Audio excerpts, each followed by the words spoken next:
ang gumagawa ng mga high quality rice mill na ito. Pakikita niyo po dito ang mga ongoing production ng mga rice mill. Sa kabila naman po makikita niyo ang dehydrator production.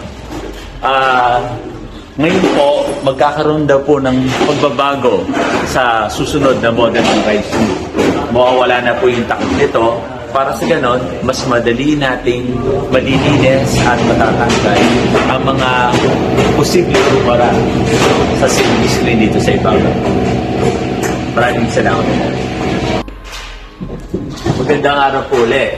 Ito po ang nabanggit ko sa unang video, sa unang part ng video natin. Ito po ang magiging, ito po ang prototype ng magiging bagong design ng Shinong rice mill. Kung mapapansin